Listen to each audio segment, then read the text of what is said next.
కేవలం 7,999K up to 10 kgs వరకు బరువు తగ్గి అధిక బరువు నుంచి వచ్చే ప్రధాన సమస్యలను దూరం చేసుకోండి. సినిమాలో హీరోగా స్టార్డమ్ సంపాదించడం ఒక స్టేజ్, ఆ స్టార్డమ్ ని నిలబెట్టుకోవడం మరొక స్టేజ్.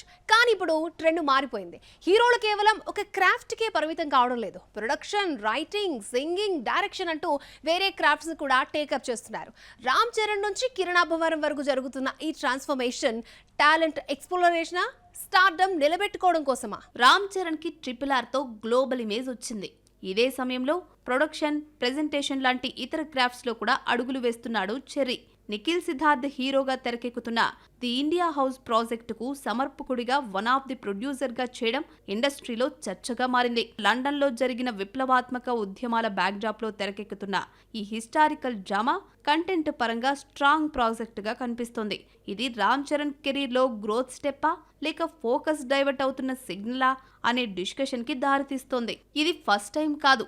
గతంలో చిరంజీవితో నిర్మించిన సైరా నరసింహారెడ్డి, గాడ్ ఫాదర్ లాంటి సినిమాలు బాక్సాఫీస్ దగ్గర పెద్దగా హిట్ కాలేదు. ఖైదీ నెంబర్ 150 మాత్రమే హిట్ అయింది.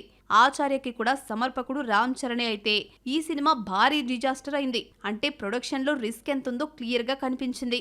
అయినా కూడా అదే ట్రాక్ లో ఇప్పుడు ఫస్ట్ టైం వేరే హీరోతో ది ఇండియా హౌస్ సినిమా చేయడం ఎందుకు అనే డిబేట్ ఇండస్ట్రీలో స్టార్ట్ అయింది. ఇక ఇతర స్టార్స్ పరిస్థితి కూడా దాదాపు ఇలాగే ఉంది.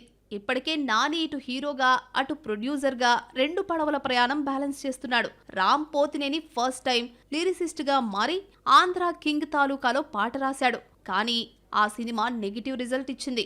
ఇప్పుడు స్టోరీ రైటర్ గా కూడా ట్రై చేస్తున్నాడు అనే టాక్ వినిపిస్తోంది.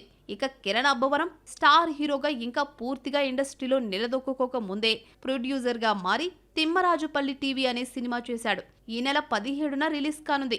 డైరెక్టర్ గా మారి రియాలిటీ అనే సినిమా చేయబోతున్నాడు. ఈ ఇయర్ దీపావళికి షూట్ కూడా స్టార్ట్ కానుంది. ఇది మల్టీ టాలెంట్ షోకేజా లేక ఓవర్ కాన్ఫిడెన్సా అనే డిస్కషన్ ఫిలిం సర్కిల్స్ లో వినిపిస్తోంది. ఇక దేవిశ్రీ ప్రసాద్ విషయానికొస్తే మ్యూజిక్ డైరెక్టర్ గా స్టార్ స్టేటస్ సంపాదించిన రాక్ స్టార్ డిఎస్పీ ఇప్పుడు హీరోగా మారుతున్నాడు. ఎల్లమ్మలో లీడ్ రోల్లో కనిపించనున్నాడు. ఇది క్రియేటివ్ ఎక్స్పాన్షనా లేక ఇమేజ్ రిస్క్ తీసుకోవడమా అనే చర్చ జరుగుతోంది. మొత్తానికి స్టార్స్ తమ స్ట్రాంగ్ క్రాఫ్ట్ పై ఫోకస్ పెడితే కెరీర్ స్టేబుల్ గా గ్రో అవుతుంది. కానీ ఇతర క్రాఫ్ట్స్ లోకి వెళ్లడం వల్ల హిట్ అయితే మల్టీ టాలెంటెడ్ స్టార్, ఫెయిల్ అయితే ఇమేజ్ డ్యామేజ్. ఇప్పుడు ఈ trend high risk high reward game గా మారింది.